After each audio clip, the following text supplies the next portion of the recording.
queria só, antes de começar, confirmar aqui se a nossa professora já chegou. Cristiane, você está conosco? Estou te vendo aqui na minha... maravilha, Cristiane. Obrigado, viu?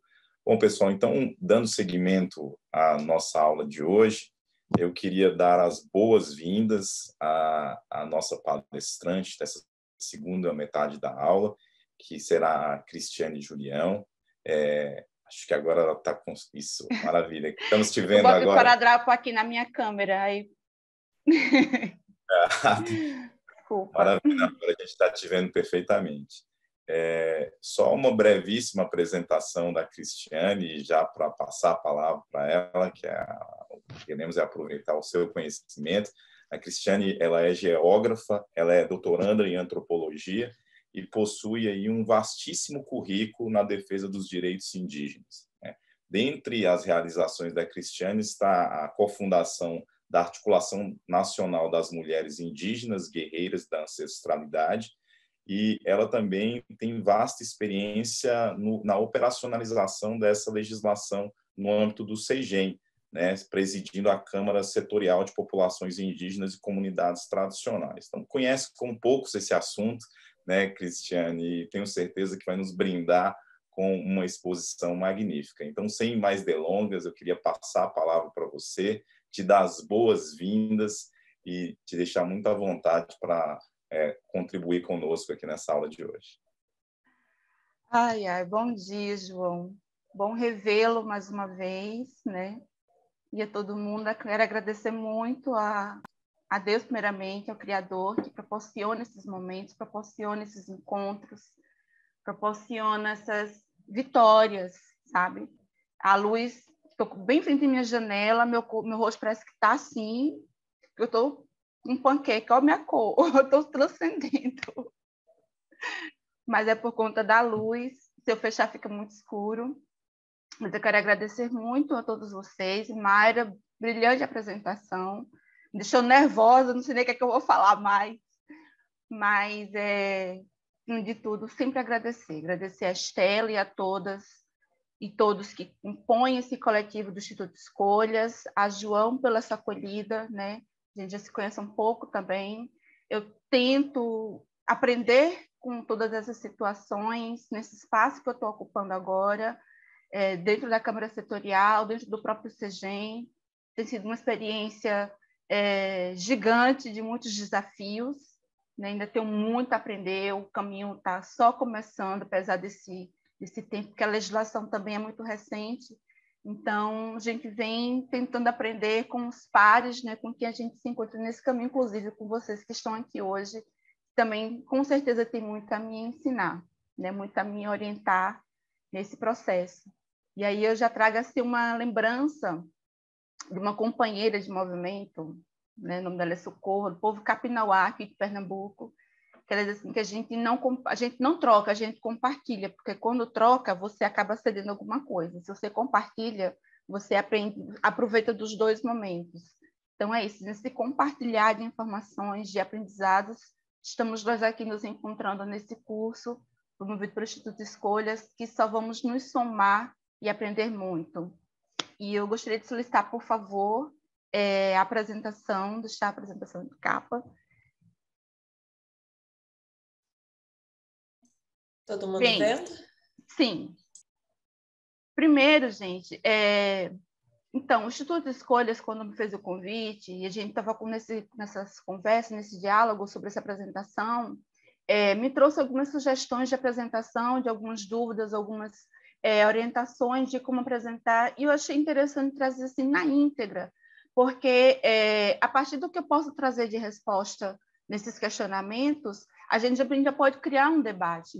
Não ser uma coisa assim muito fechada, muito redondinha, porque eu também estou nesse espaço acadêmico. Eu adorei a apresentação de Mayra, nada contra, Mayra até gosto, foi muito sucinta, mas a minha metodologia é a partir dessa coisa do diálogo, porque uma das coisas um dos formatos mais originais de aprendizagem nossa é a partir da escuta, é a partir da observação, e aí a gente vai construindo essa narrativa juntas e juntos para esclarecimentos, né? Eu não sei de tudo, mas o que eu puder somar para o aprendizado de quem está me assistindo, né, e do Instituto de Escolhas que me convidou, estou aqui para isso. Então, que na capa você já vê que as coisas já são bem longas, né, tanto do tema, como do painel e como do módulo, já são textos assim, já são frases bem longuinhas, mas que a gente pode estar respondendo da melhor forma possível, e aí a gente ampliar o debate à medida do que for falando, nessa resposta assim, curta, mas o diálogo vai se estendendo, mas também espero não tomar todo o tempo para poder a gente ter tempo de responder se houver algum questionamento. Pode passar, por favor.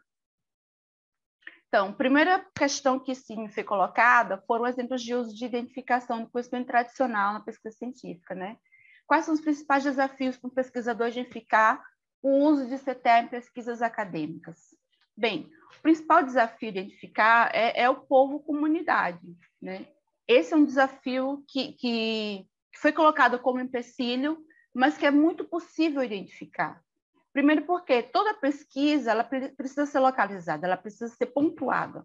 Não existe uma pesquisa no vazio. Mesmo que você diga foi no espaço, mas já está pontuando onde é o espaço. O espaço sideral é gigante, mas está dizendo, tem que estar identificando, o mínimo que seja, onde é realizada essa pesquisa, né? E a partir daí a gente pode fazer esse raio identificando quais são as populações ou povos indígenas que fazem parte desse espaço e que, porventura, fazem uso desse conhecimento tradicional, né? Conhecimento tradicional que na lei traz que é associado, mas que para a gente sim, é proveniente.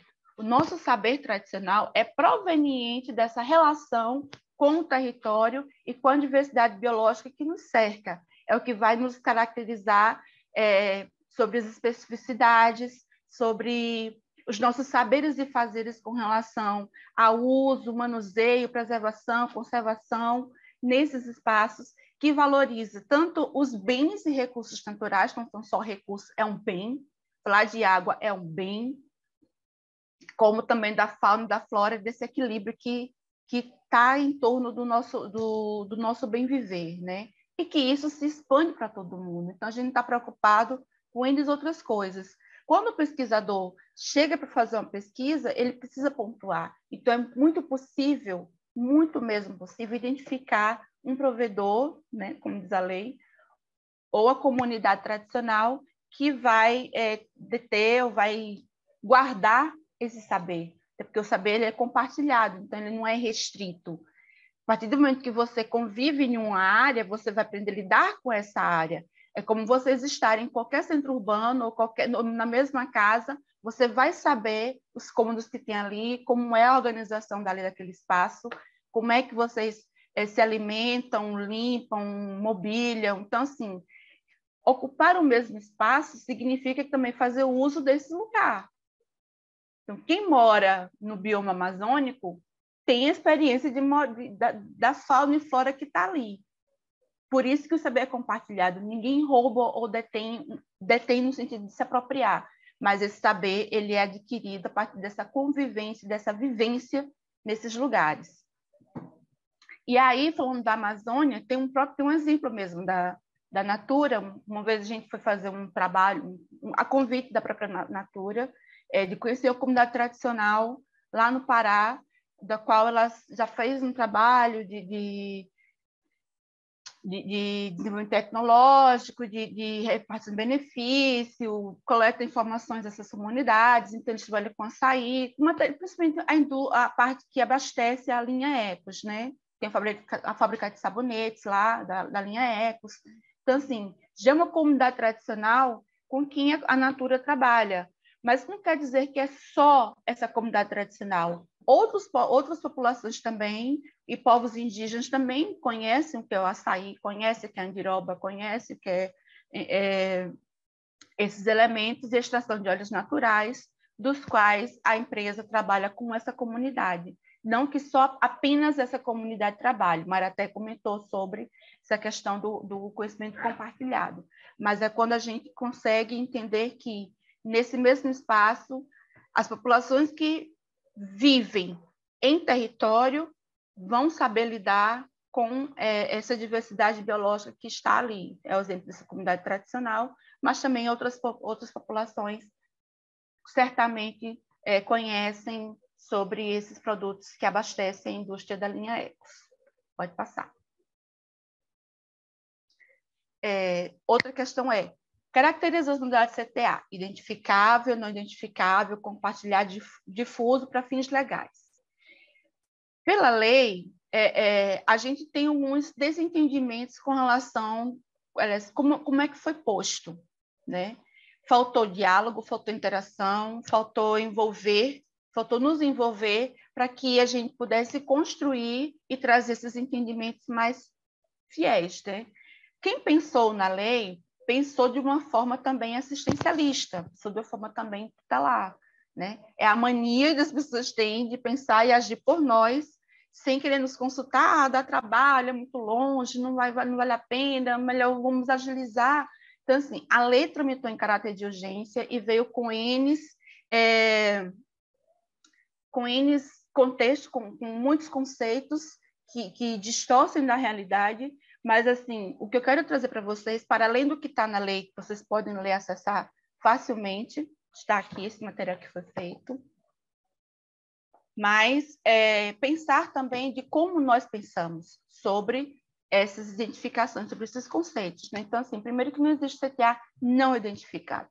Todo o conhecimento tradicional, ele é, sim, possível de identificação, né? Ele não existe essa coisa de, está difuso, não tem como identificar, está muito espalhado.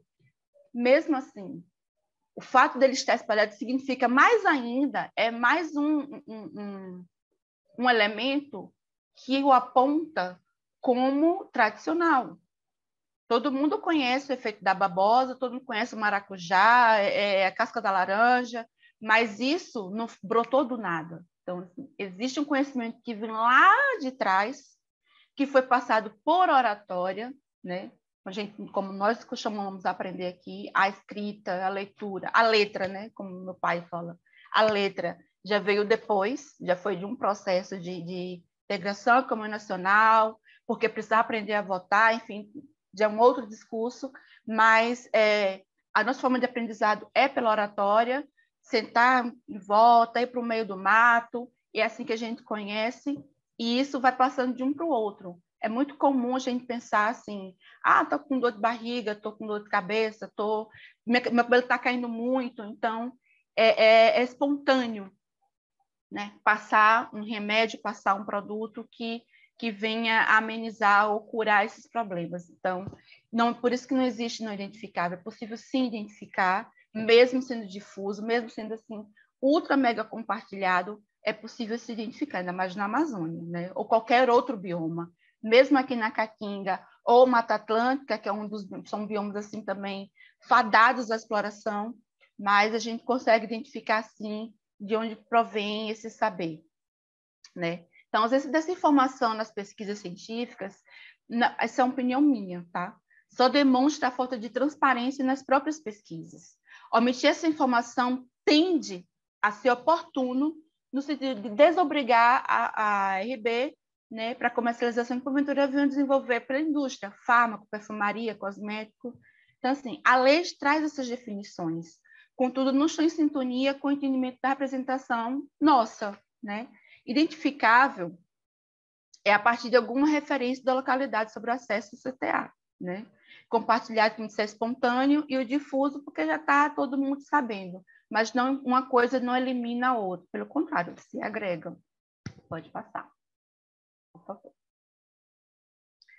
Outro questionamento é apresentar a origem e importância do consentimento prévio formado, né? As situações nas quais este consentimento será necessário e as informações de formalização do consentimento para pesquisas acadêmicas, fornecendo exemplos sempre que possível. Existe alguma situação em que não será necessário o consentimento prévio? De forma alguma. De forma alguma. Tem que precisar, gente.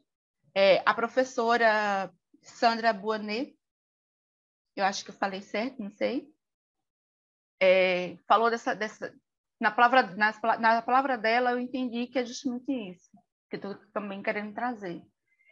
falar de consentimento sobre o conhecimento tradicional associado é pedir licença, principalmente ao respeito e à forma como a gente lida com esses conhecimentos tradicionais. O nosso laboratório, né, o nosso microscópio é a céu aberto, e principalmente buscando essa conexão espiritual. Os nossos saberes se fortalecem com essa conexão, a gente ouvir e sentir o que os donos e donas da natureza têm a nos dizer, têm a nos ensinar. Por exemplo, um remédio. São eles que vão nos orientar qual é a mistura, se vai ser mistura, a posologia, né, como diz a bula. A dose, quantos dias na semana, quantos dias durante o dia, se 1, 2, 3 vezes, enfim. A temporalidade dessa medicação, os dias da semana inclui também isso. Então, assim, esses saberes a gente aprende na mata, no nosso laboratório. E aí precisa pedir licença, precisa ter esse consentimento, porque mexe com a intimidade. Falar de conhecimento tradicional é mexer com a intimidade do povo, né?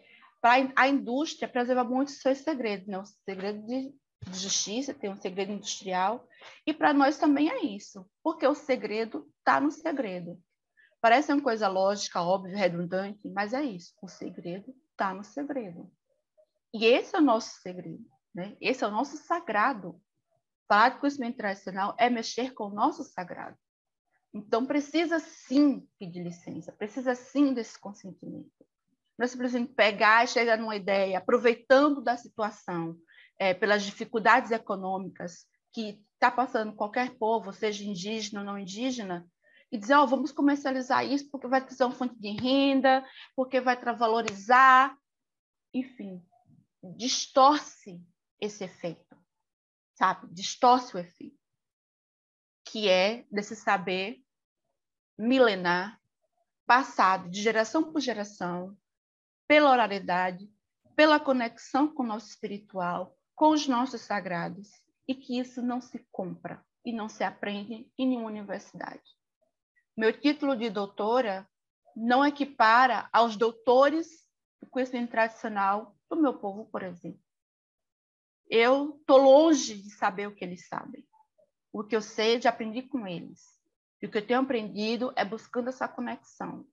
É estando aqui, é indo no pé da serra, é indo em uma nascente, é tomando meus banhos de erva, me preparando a minha matéria para que meu espírito esteja elevado e eu consiga alcançar essas informações. Que vem em sonho, que vem no bicho, que vem no vento, que vem na água. Tudo são mensagens. E as maioria das vezes são parábolas, como diz na Bíblia, né? Então, assim, a gente precisa estar muito conectada para entender. E é esse o nosso laboratório, essa é a nossa fonte de pesquisa.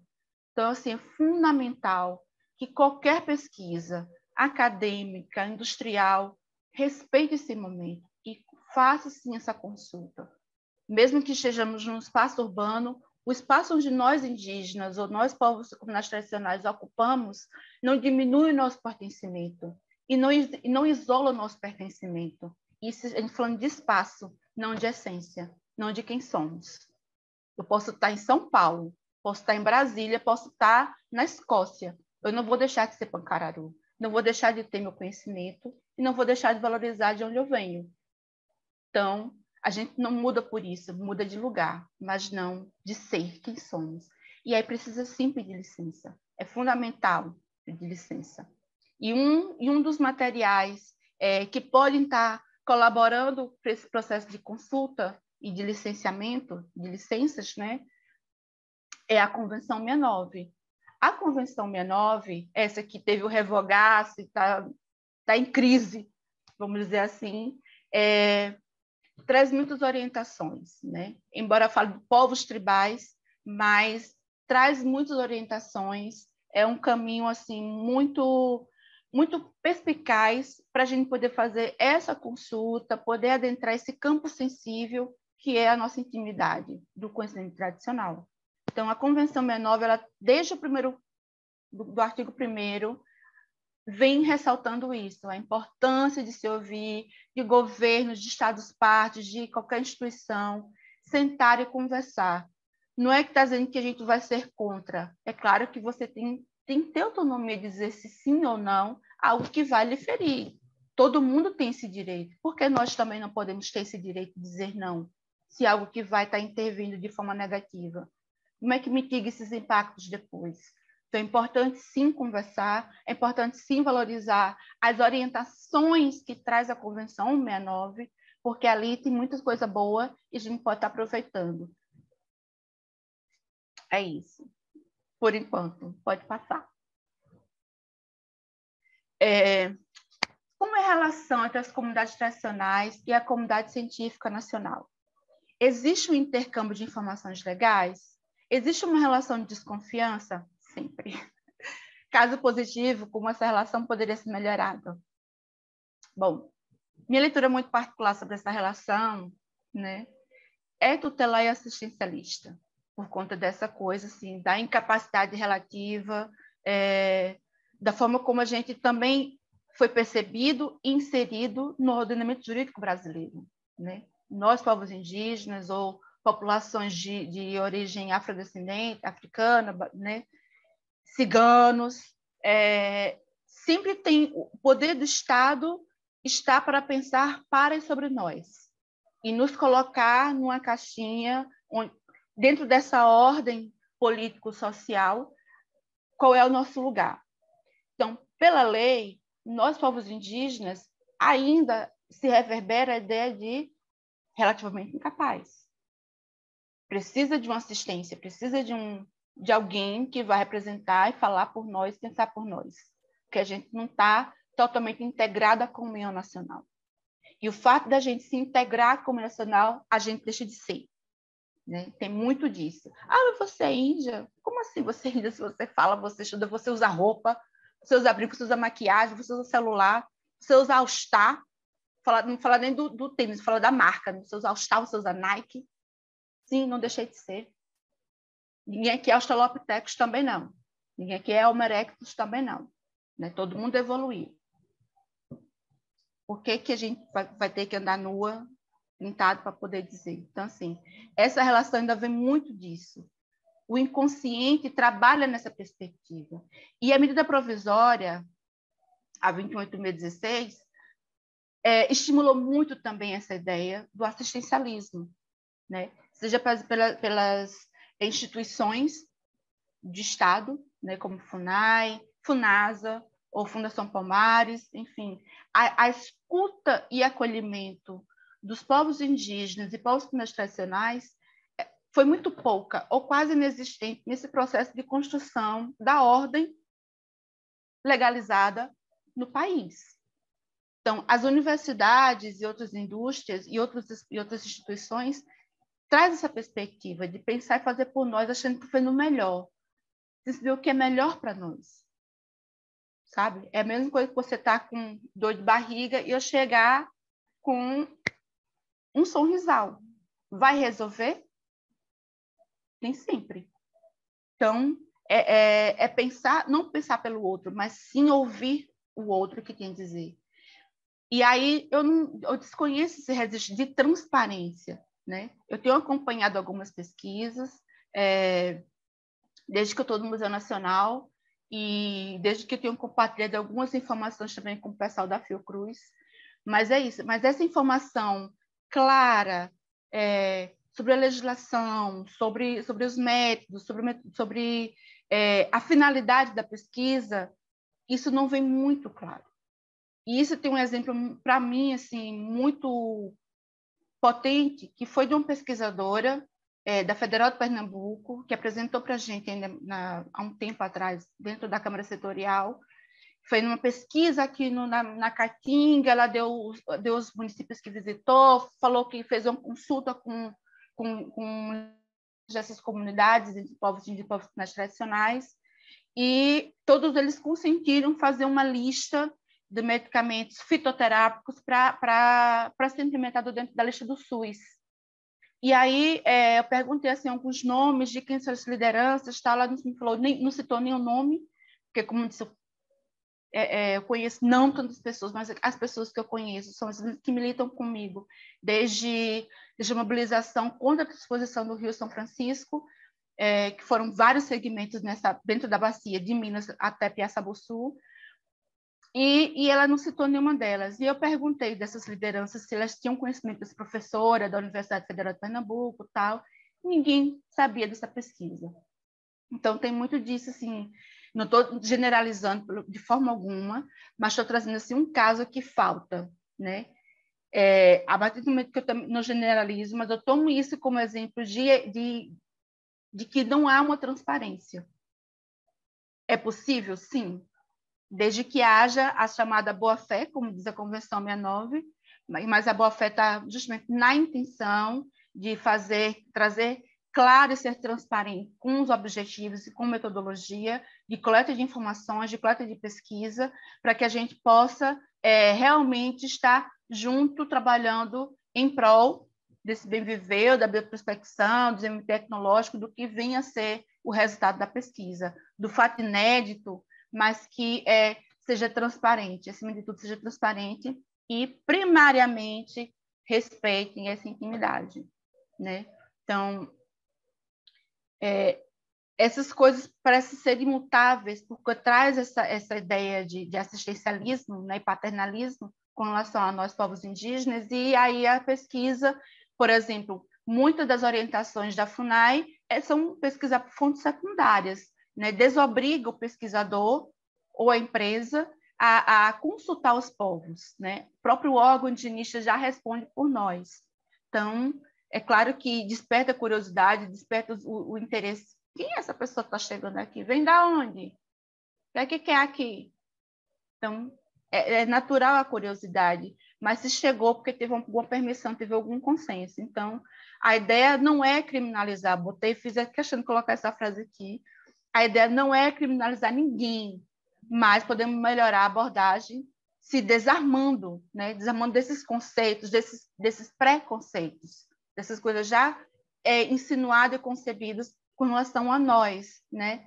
E não chegue pronto. A gente precisa construir aquela ideia, quando a gente começa a estudar psicologia, a ideia da folhinha em branco. Você é uma folha em branco e vai desenhar o que você quiser.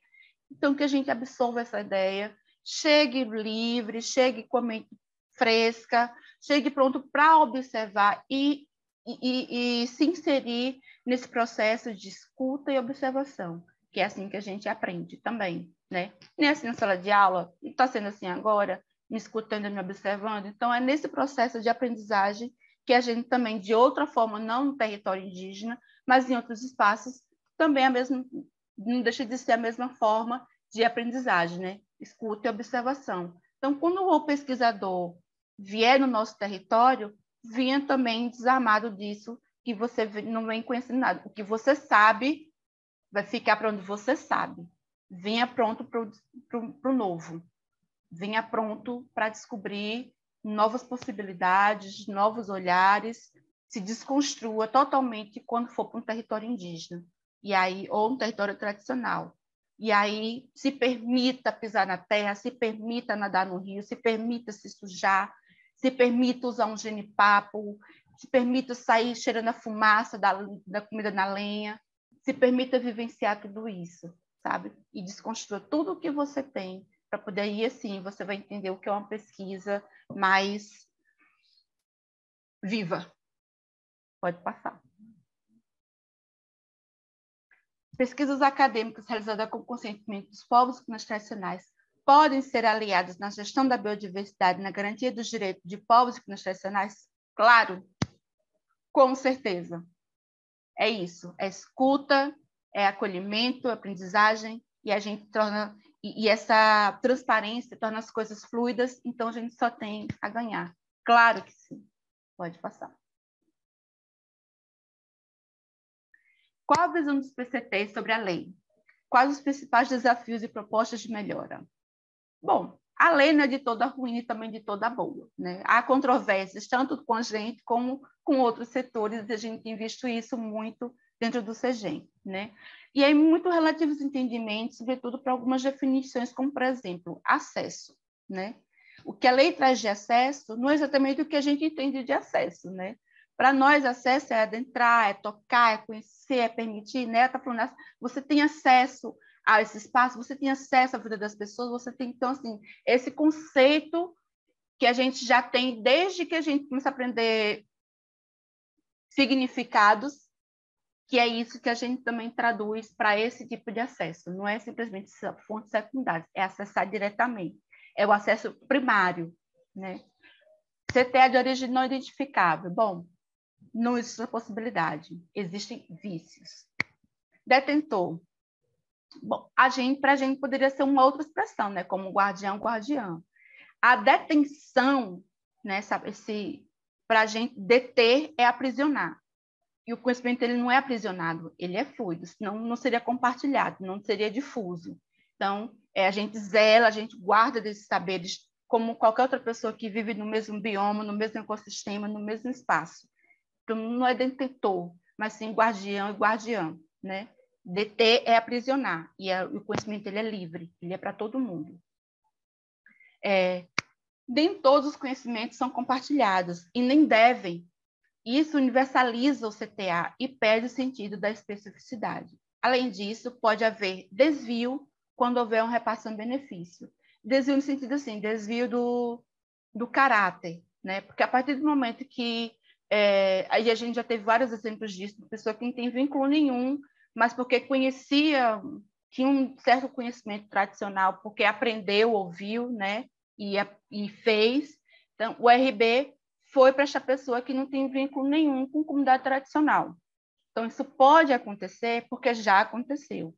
E a ideia é que não aconteça. Na dúvida, consulta a Câmara Setorial, porque a gente pode contribuir no direcionamento de populações tradicionais ou de outras instituições regionais que podem estar colaborando. Então, a gente pode fazer essa rede de apoio, a partir de nós, indicar outras instituições que podem trabalhar com vocês diretamente, não exatamente a Câmara Setorial, mas a gente pode estar orientando a quem vocês buscarem recorrer para fazer uma RB justa, nesse sentido do acesso ao conhecimento internacional, tanto o que diz a lei, como que a gente também está sugerindo aqui.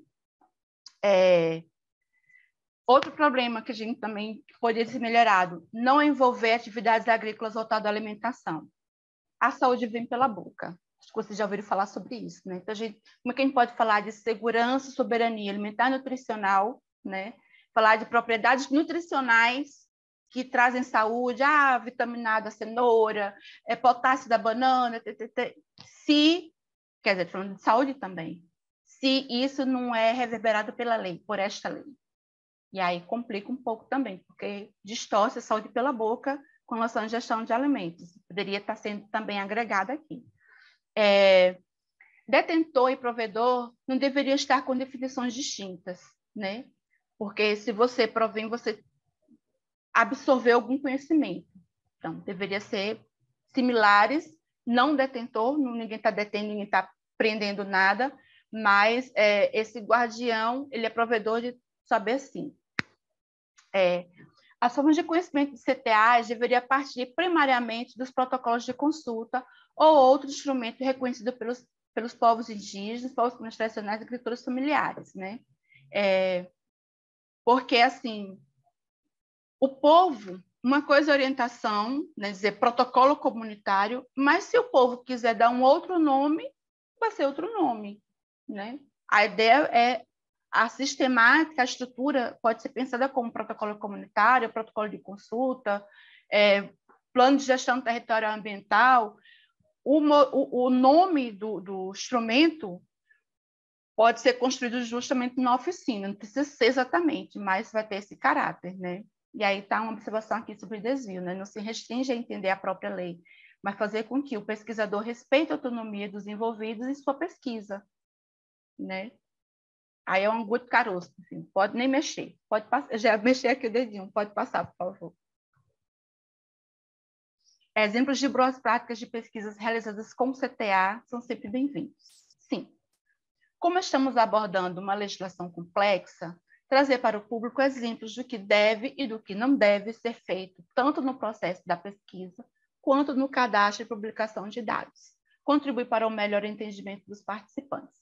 Bom, Primeira regra, escuta, respeito e empatia.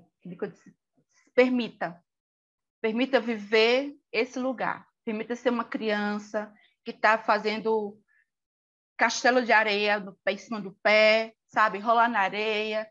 Permita viver essa experiência, se inserir nesse lugar. É sua matéria e seu espírito que está ali. Tem um lema que a gente traz da primeira Marcha das Mulheres, que é território, nosso corpo, nosso espírito, né? Muito mais do que força de expressão, é uma força de ação. Então, se permita chegar num território e se fazer parte dele, sabe? Permita que esse território também toque em você. E é isso, é escuta, respeito e empatia. Segunda regra, agir com transparência e devolutiva para o povo ou comunidade pesquisada. Seja sempre sincero. Pelos avanços, pelos desafios, pelo que paralisou, pelo que não deu certo. Seja claro, porque dentro da nossa história com pesquisas, o que mais se tem são mentiras. Né? Tanto é que muitas pesquisas foram realizadas e não foi colocado nome de povo algum. Como que todo mundo foi lineu para ter sua própria cannabis. E aí isso dificulta muito identificar esses saberes. Então, seja sempre transparente, não minta, até porque a verdade um dia vem à tona. E aí, meu filho, mexer com conhecimento tradicional é mexer com forças que a gente não domina. Então, você pode fazer qualquer coisa, mas falou isso, é como se tivesse acionado uma bomba relógio. A qualquer momento, alguma coisa vai explodir na sua vida. É muito delicado. Seja sempre transparente. E a terceira regra é: ciência é conhecimento. E nesses microscópios, todos nós somos molécula. A gente está sempre desenvolvendo, está sempre aprendendo, e ninguém é mais sabedor que o outro. A ciência tradicional não é melhor, maior ou menor do que a ciência acadêmica, do que a ciência industrial, do que a ciência conhecimento. São ciências distintas, ciências específicas, mas uma precisa se entender e complementar a outra, não sufocar a outra. É isso. Pode passar. E aqui eu quero fazer um convite. A partir daqui são algumas imagens. Agora esquentou. Aqui tá frio, tá sol. Tá frio, tá sol. Aqui eu quero fazer um convite para vocês, para a gente conhecer um pouco do que vocês já sabem, mas fazer uma visita, mais uma vez, ao que a gente chama de biodiversidade, aos biomas, a essas paisagens maravilhosas, esses lugares esplêndidos, que é a fonte de pesquisa para qualquer lugar, a fonte econômica do país, do progresso, mas que é fundamental a gente perceber como é passado e como a gente vivencia. Pode passar. Aqui o bioma amazônico, dados impressionantes, pulmão do mundo, mobilizando aí o universo para proteção, né? Tantas coisas, de espécies em extinção, de espécies endêmicas, de bens e recursos hídricos. Então, assim, a Amazônia é o foco da discussão atualmente quanto às mudanças climáticas, da justiça climática e, enfim, é esse universo que de 9 estados, de populações indígenas e não indígenas, não é a quantidade de pessoas, mas sim a importância do bioma, né? Que é infindável. Pode passar. Cerrado, né? Quem vê assim, cerrada, nossa, mas assim, também sua grande importância. Não existe bioma melhor, maior também. Todos os biomas se retroalimentam, eles são específicos, sim. Tem um guarda-chuva de ecossistemas, de fauna e flora, mas é justamente mantendo a sua unicidade que eles conseguem fazer esse intercâmbio, né? Pode passar. A caatinga, gente, sou apaixonada pela caatinga. Não é mato seco, não é miséria, não é desnutrição, fome, gado, esqueleto de gado, pele craquelada, não é. A caatinga é de uma inteligência que eu nem sei como é que fala assim, mas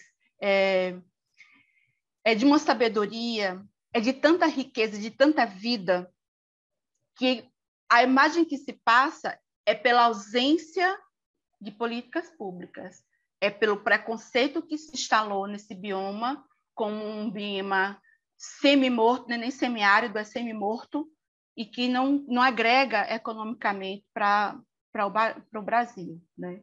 Mas se vocês, no dia que vocês tiverem a oportunidade de conhecer, de visitar, de fazer um tour, uma caminhada pela Caatinga, qualquer estado, vocês vão também se apaixonar assim pelas formações rochosas, pelos animais, pelas cores. Eu sou suspeita. Pode passar.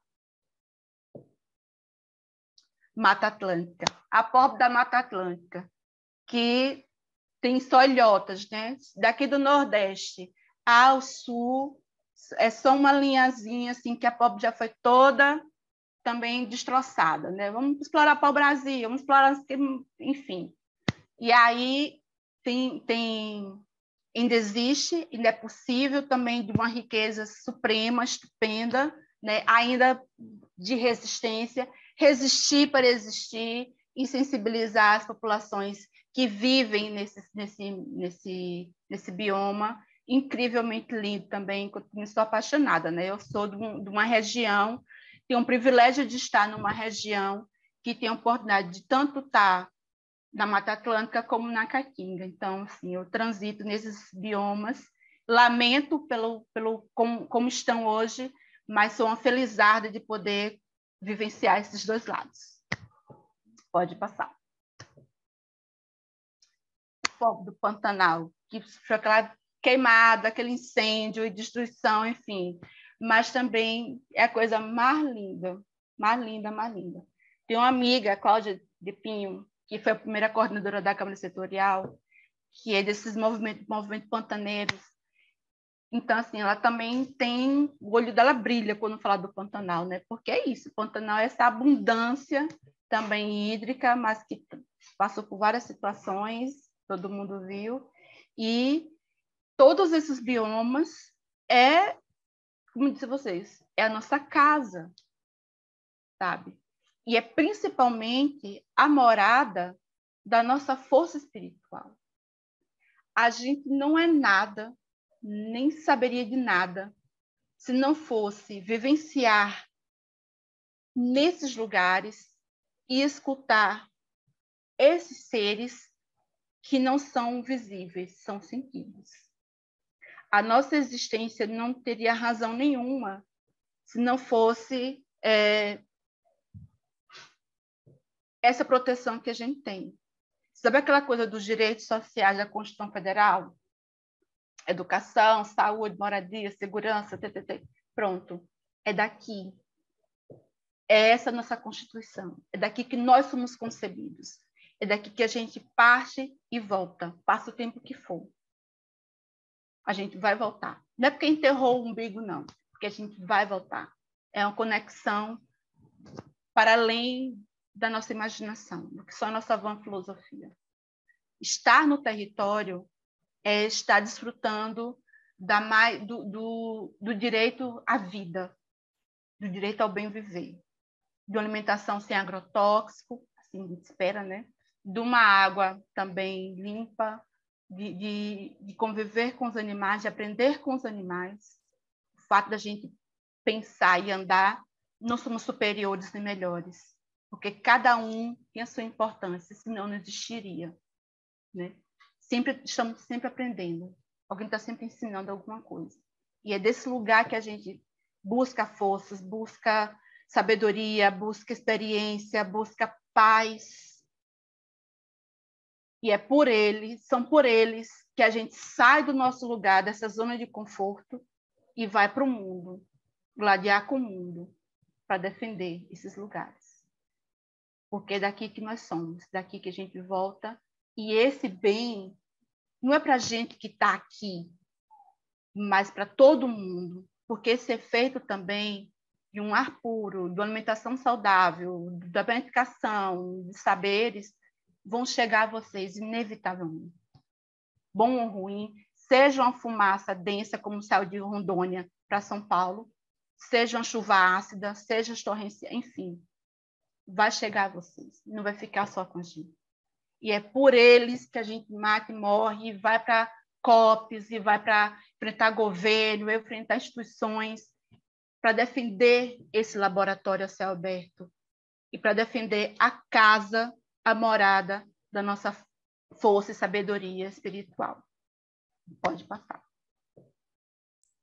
Cris, Oi. 10 minutos para terminar. Obrigada. Pampa, ninguém fala do Pampa, né? Mas o Pampa existe, tá? O Pampa existe e resiste também. Pode passar. É só para trazer os biomas. Falar dos desafios. Bom, são só imagens, né? Botei só imagens dos desafios. Aqui, mineração, né? São desafios que a gente enfrenta. O garimpo. Pode passar.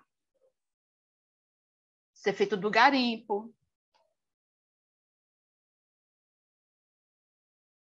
É isso que a gente lida. Por isso que a gente é contra. Alessandra Munduruku. A lama do garimpo. Tem condição de ter vida aqui? Quem quer beber dessa água? Quem quer tomar banho dessa água? Como é que a gente pode fazer qualquer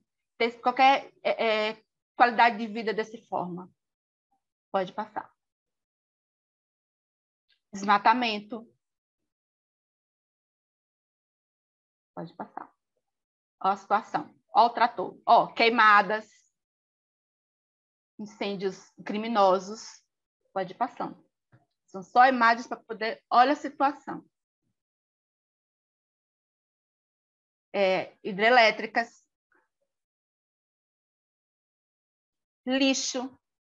Poluição das águas. O agronegócio. Pode passar. O agronegócio.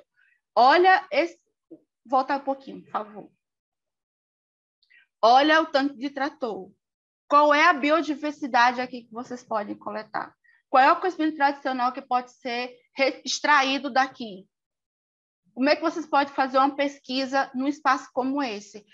Mas está gerando economia para o país, vamos aumentar o PIB. A concentração de renda não vai, vocês não vão estar nesse pacote. Se vocês quiserem fazer acesso a esse pacote, vocês também têm que investir muito.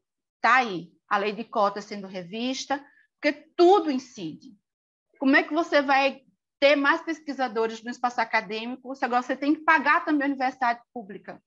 Se não tem fonte de renda para as pessoas, se não tem outro meio de sobreviver, a única forma que a gente pode agregar os nossos saberes no espaço acadêmico, agora tem universitário público, tem que pagar, então a pesquisa vai cada vez mais sucumbir. Essa é a tendência, porque essa concentração de renda aqui, esse progresso é só para quem pode. Se não puder, vai perecer tanto quanto nós. Pode passar. A boiada passando. Olha a boiada. Que lembra, né? 22 de abril de 2000. Possível esquecer essa data. Quando o ministro Ricardo Salles, na época, falou, né? Precisamos abrir a porteira para a boiada passar. E a boiada está passando. E passando por cima de todo mundo. Passando por cima de todos os direitos humanos, sociais, ambientais. A boiada está passando. O gado não tem culpa. Mas a ganância, essa coisa da concentração, da economia, do PIB, vamos gerar renda, mas não é para todo mundo. É concentrado. É pior que down. Concentrado. Pode passar. Os pobres nem sabem do que vão sofrer, mas é isso. Então, são todos esses desafios que a gente lida para garantir a biodiversidade. Pode deixar naquele slide. Isso. São todos aqueles desafios que a gente tem que lidar, nós, povos indígenas, povos e comunidades tradicionais, agricultores tradicionais, para que se garanta o meio ambiente ecologicamente equilibrado, assim como diz o 225 da Constituição, esse campo de pesquisa vasto, que está se reduzindo cada vez mais por conta desses conflitos, de empreendimentos dentro e em torno dos nossos territórios, das licenças prévias de instalação, de operação, do AIA-RIMA, que é fabulado, que não traz esses perigos, não traz um processo de mitigação. E aí, como é que a gente vai defender o conhecimento tradicional num espaço que está totalmente deteriorado? a não ser que a gente use e faça esforços do conhecimento tradicional para reflorestar, para tentar resgatar, porque está tudo perdido, resgata o que se perde, né? O que está longe. Resgatar o que está perdido, e aí sim a gente garantir esse laboratório. E aí sim a gente pensar nesse desenvolvimento econômico envolvente e que contemple todo mundo. Cada um com o seu quinhão, a repartição justa e equitativa, 0,5%, 1%, o que seja, vai estar todo mundo ganhando. O fato é esse. Vai estar todo mundo ganhando. Pouco ou muito vai estar. Vai ter uma partilha. Agora, a concentração de renda, pensar, usar o discurso do progresso, do PIB, para concentrar renda para esse grupinho menor, que é quem está dizendo aonde é o seu lugar de professor, de aluno, de pesquisador, da indústria, e se quiser mais, tem que pagar para isso, aí isso é escravização. Isso também é escravização. Vocês estão sendo lesados tanto quanto nós. A gente sente os efeitos diretos e sente a dor, a agonia, porque não é fácil você ver um animal morrer queimado e você não ter condição de salvar. Porque mesmo que você tivesse uma erva que pudesse amenizar as queimaduras, essa erva já foi queimada também. Essa erva foi arrancada por um trator, pela obra de desenvolvimento econômico, que não levou em consideração todos esses elementos, todos esses fatores. Então, a gente está também à deriva. A gente precisa se unir nesse processo de preservar, conservar e manter a biodiversidade. Não é que sejamos contra, mas a gente precisa se unir. E aí vem as oportunidades. Bom, eu botei primeiramente esse curso. Para mim, está sendo uma imensa oportunidade poder trazer a voz de quem vive na base, nos territórios, poder trazer esse olhar, poder convidar vocês a fazer essa viagem pelos biomas, pelos desafios que a gente tem enfrentado dia após dia. Tá aí a Alessandra Munduruku sendo caçada, né? Ontem teve 4 mortes lá no território Guarani-Kaiowá. Teve assassinato de 2 jovens também lá nos Caingangue. E, assim, essa violência que a gente vive por defender o território, por defender os biomas, por defender a natureza, por defender esse laboratório, porque se a gente não tem espaço, também não tem conhecimento tradicional para estar extraindo. Ou então a gente vai ver tudo sintetizado. Eu acho que as pessoas devem, sei lá, vive no desenho, aquele Wall-E, sabe? Está dentro da nave, vai para o espaço, vai ver lá tudo automático, sem precisar pensar na biodiversidade. A gente precisa descer dessa nave, sair dessa nave, botar o pé na areia e ver a importância da biodiversidade, sabe? Então, esse curso, para mim, esse momento, para mim, foi também um momento de trazer para vocês e fazer esse convite, a gente refletir o que é que nós estamos fazendo do nosso território. É importante o progresso? Sim. É importante o desenvolvimento? Sim. Consciente. Todo excesso prejudica, sabe? A gente está aí vivenciando N situações. O fato que aconteceu agora no Rio de Janeiro, 11 escolas, 11 mortos, não é diferente do que acontece no nosso território, porque a gente está falando de economia, de acesso, de direitos sociais, e é conhecimento tradicional também que se perde. Você pergunta, como é possível perder conhecimento tradicional sobre isso? Porque é da violência sistemática, é da pacificação, sabe? É um conjunto de coisas, é um amaranhado, é uma trama que não isola um assunto do outro. Sempre é um fiozinho que conecta. Outra oportunidade é a legislação, né? Como a Constituição Federal de 88, a Convenção 69, o Protocolo de Nagoya, né? E outras legislações pertinentes. E aí a gente não discute legislação. É fechado a legislação, né? Só pode falar a direito. Não, está errado. Entender da lei, entender o mínimo da legislação é também acesso à justiça e também acesso a direitos. Você saber aonde está o seu direito, pontuar por que é que você tem direito é fundamental, mas a gente não discute. A gente nem está discutindo a implementação da lei, nem está discutindo a implementação do Protocolo de Nagoya, a gente nem discutiu o CDB, para ter ideia. Então, Protocolos de consulta também são excelentes oportunidades. A própria convenção, como eu disse, ela traz instruções maravilhosas sobre a construção de protocolos, são orientações, e quem for seguir vai estar, vai estar alinhado. E a relação positiva e não impositiva e tutelar, que pode ser construída com as pessoas e territórios envolvidos na pesquisa, e, claro, aprender a aprender com o outro. Esse é a máxima. Aprender a aprender com o outro. E das nossas experiências, como é que a gente pode estar se somando. Então, é um pouco disso, né? Pode passar o último slide. Está aqui. Minha gratidão a todo mundo que está aqui, a todos os envolvidos, a todo mundo que me escutou. Espero ter contribuído de alguma forma e espero ter trazido algumas reflexões.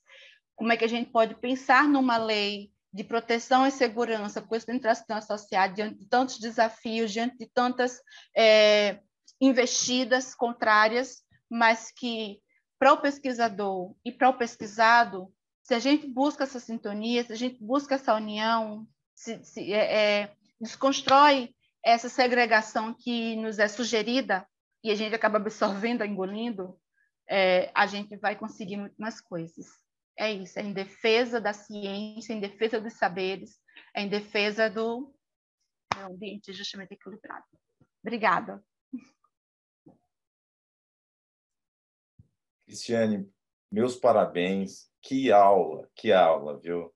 Que aula. Eu vou ler para você alguns poucos comentários aqui dos nossos alunos. Não teria como ler todos os elogios, porque não caberia nesse nosso tempo restante. Mas tudo que veio aqui, fala essencial, incrível essa fala, aula incrível, fala pertinente, importantes reflexões. Então, sobraram elogios para você aqui, merecidos elogios, claro. Sua aula foi realmente brilhante, brilhante. Muito obrigado mesmo. Aí o pessoal segue elogiando aqui, viu, Cristiane? Só vou ter puxado o fio aqui, todo mundo segue elogiando bastante você. Primeiro, eu queria convidar, nós temos aqui vários alunos presentes, aqueles que quiserem fazer pergunta diretamente para a Cristiane, peço apenas que levante a mão, que a gente vai abrir o microfone para que vocês possam falar, tá? Fique à vontade, aproveitem esse espaço para aprender com ela. E enquanto vocês né, eventualmente aqui têm esse incentivo para falar, eu vou fazer alguns questionamentos para você que entrou aqui no nosso Perguntas e Respostas durante a sua exposição. Que veio da Tainá, logo no começo da sua fala, que pode parecer simples, mas eu acho que é válido para reforçar alguns pontos do que você colocou, que a Tainá perguntou como diferenciar o que a gente usualmente tem como senso comum do conhecimento tradicional associado, efetivamente, e que é protegido pela legislação. Dá para diferenciar? Quais critérios que você acha que a gente precisa levar em conta aqui?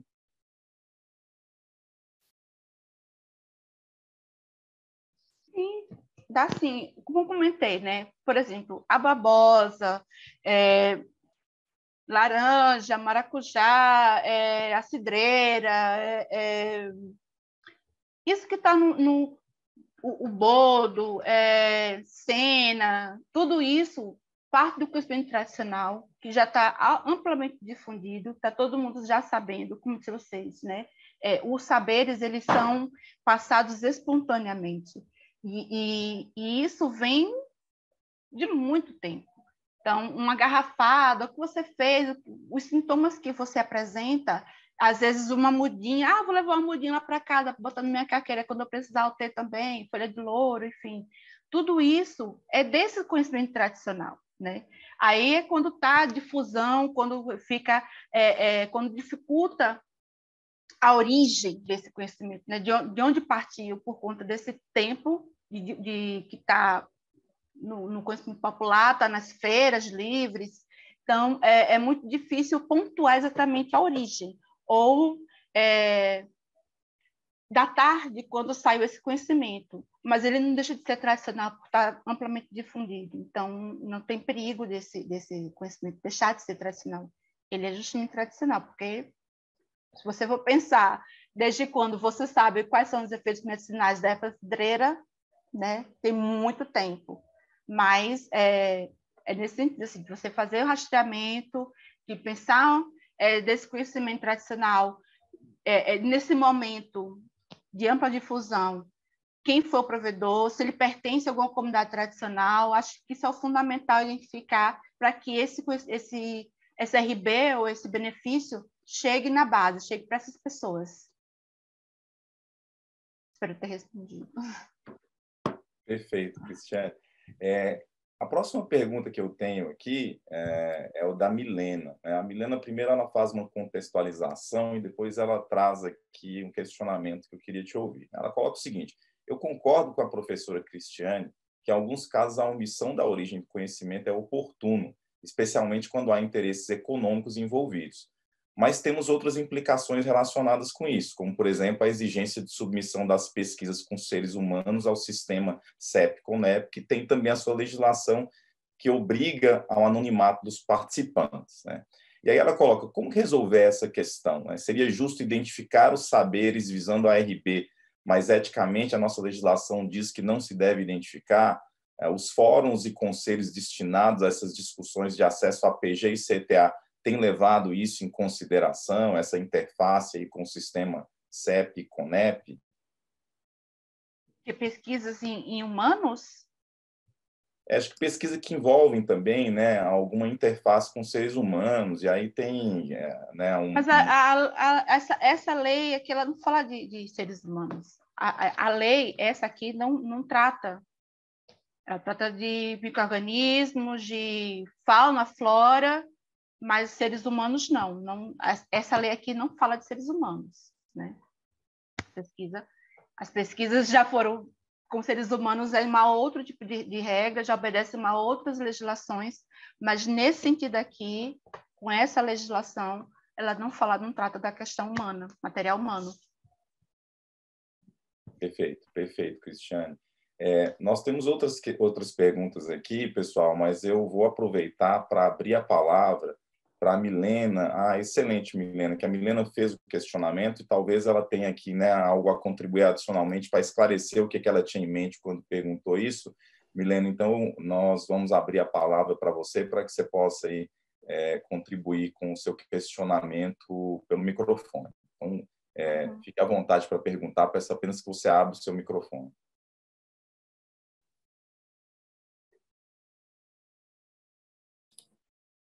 Oi, bom dia. Vocês me escutam? Sim. Acho que tem um delay aqui. Quando você diz abre o microfone, ainda demora um pouquinho para aparecer. Cristiane, eu estou me referindo ao sistema CEP-CONEP, porque de uns anos para cá, se eu não me engano, 2015 foi a última resolução, o pessoal do CEP-CONEP adicionou as pesquisas que envolvem seres humanos ao sistema. Não são pesquisas da saúde propriamente, são pesquisas de humanas, inclusive, né, pesquisas interdisciplinares, sobre seres humanos, como as nossas. Eu sou de ecologia humana, eu faço etnoecologia. As nossas pesquisas de etnoecologia que analisam, que valorizam o conhecimento local, né, que utilizam os saberes locais para novos avanços científicos, esse tipo de pesquisa entrou para esse sistema, né?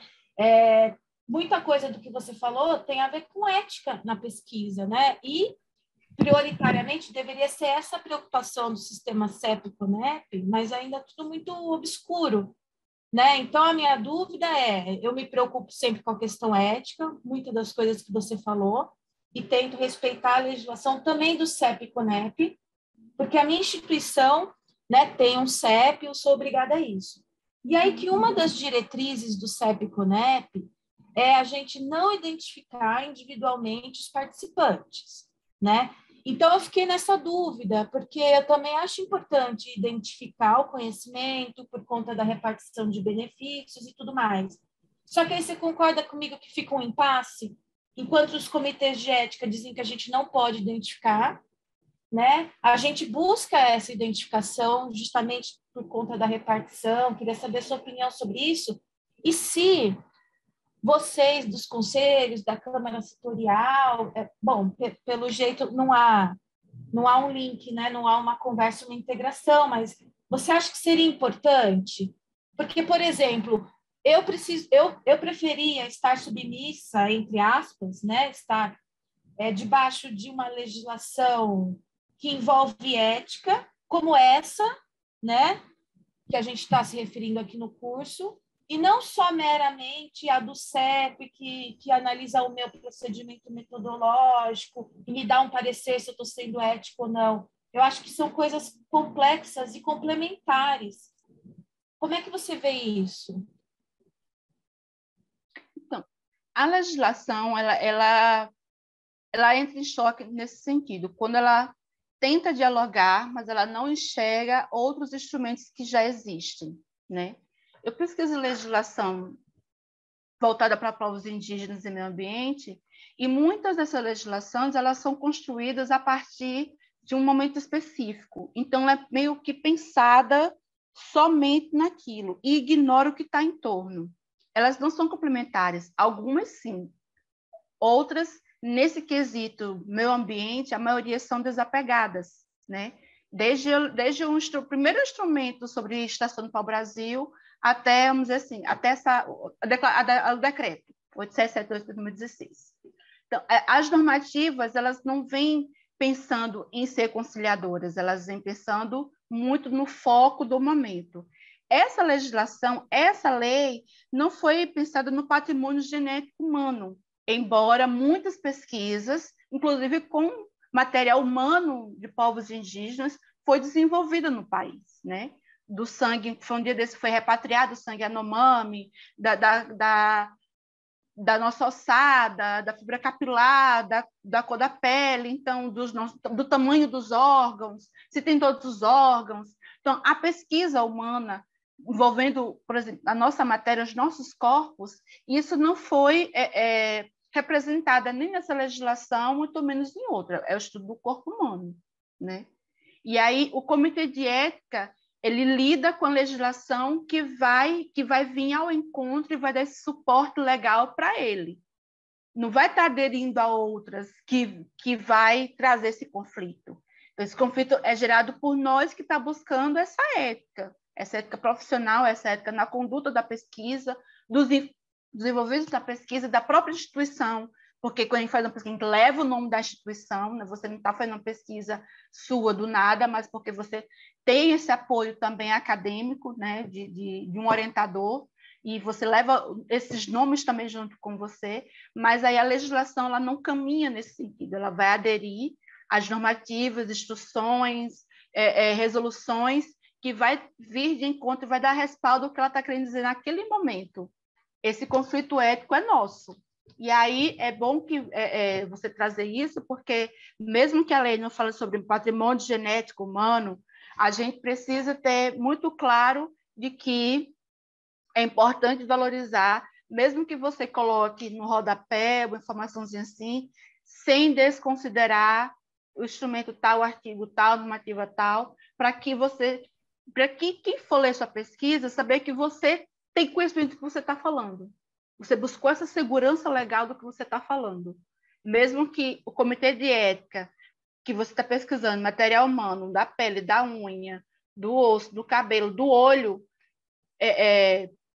que traz o conhecimento tradicional também, de alguma maneira, né? Mas você pode registrar o conhecimento tradicional, sim, eu acho.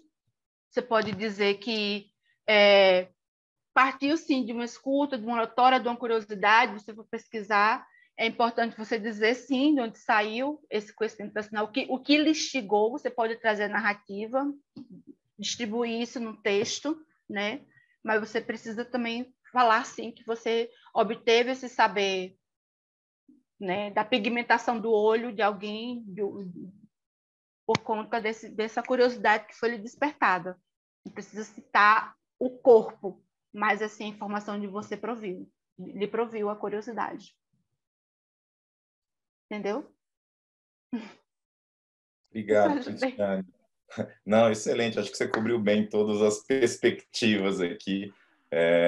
Eu queria agora convidar, então, a Tainá, que está também com a mão levantada, Cristiane, para que ela possa formular a pergunta diretamente para você. Tainá, que, aliás, participou bastante aqui no chat, Tainá, fique à vontade, sua fala está permitida.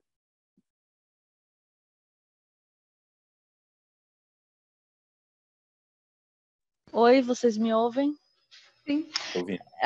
Eu levantei a mão só pela questão da Milena, que é a mesma dúvida que eu tive antes, porque eu acho que há um não entendimento absoluto de tudo que a gente, como pesquisador, tem que cadastrar e registrar. Então, por exemplo, quando a gente tem que registrar nossas pesquisas no CONEP, no CEP da universidade, não necessariamente trata-se do patrimônio genético humano, né, ou de estudos com o corpo humano.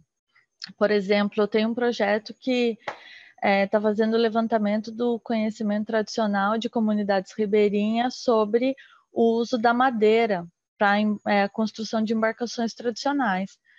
E o meu objetivo do projeto é levantar as madeiras que tradicionalmente seriam usadas para as embarcações e fazer um paralelo com as espécies que já não são mais encontradas aqui na região, na Mata Atlântica, e buscar alternativas para essas espécies, né? Para resgatar, então, essa tradição das embarcações pesqueiras aqui do litoral baiano. E mesmo assim a gente tem que registrar, porque eu vou estar visitando essas comunidades, eu vou estar acessando essas comunidades e não necessariamente estudando o corpo humano deles e tal.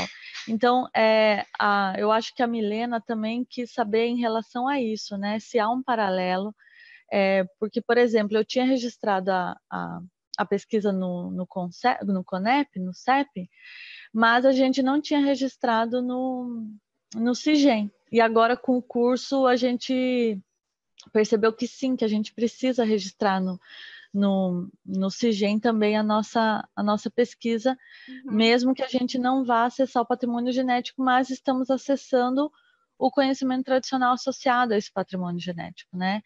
Então, eu acho que a pergunta da Milena foi nesse sentido, né? Porque as pesquisas que têm que passar pelo Comitê de Ética com seres humanos, não necessariamente elas são estudos relacionados ao corpo humano, mas sim é simplesmente o acesso do pesquisador a essas pessoas, a interferir na rotina delas, no cotidiano delas, a fazer perguntas que talvez acarretem algum empecilho emocional para essas pessoas, né? Então, e que vão acessar particularidades do dia a dia dessas pessoas. Então, acesso ao particular, né? A vida privada dessas pessoas.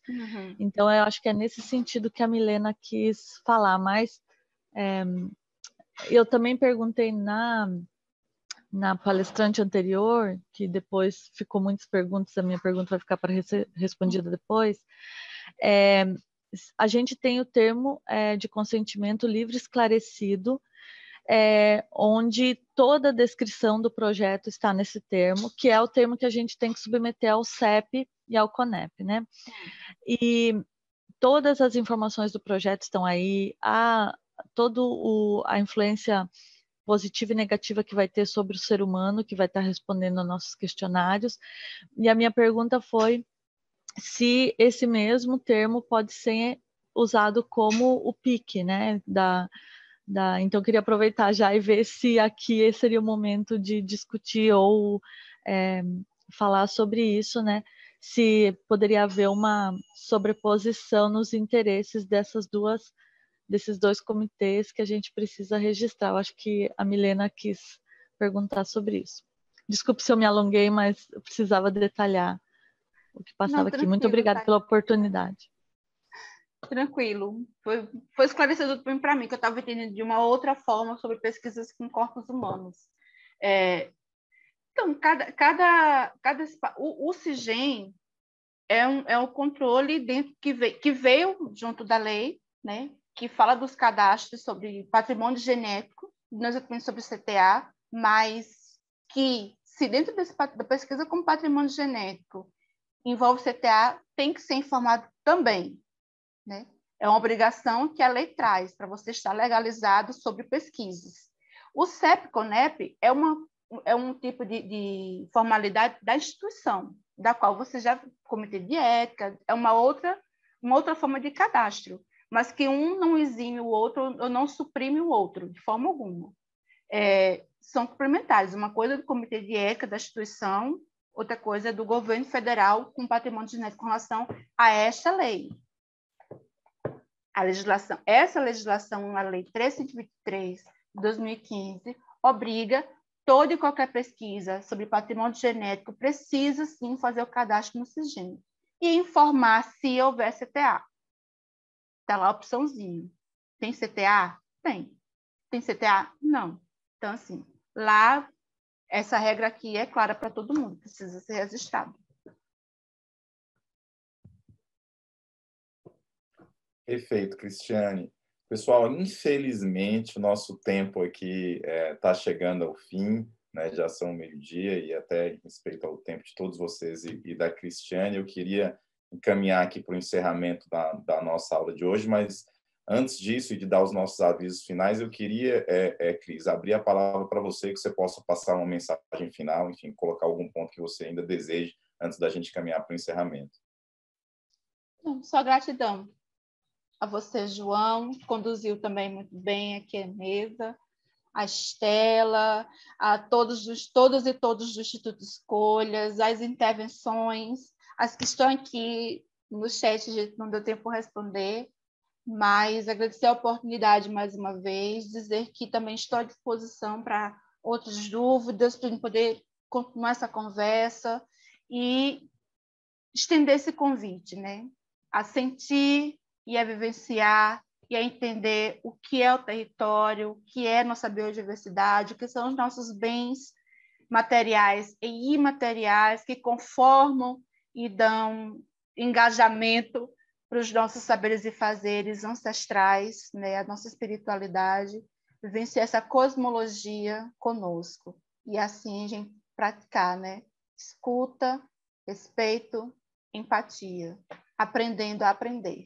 Obrigada, cheiro para todo mundo, bom final de dia para todos.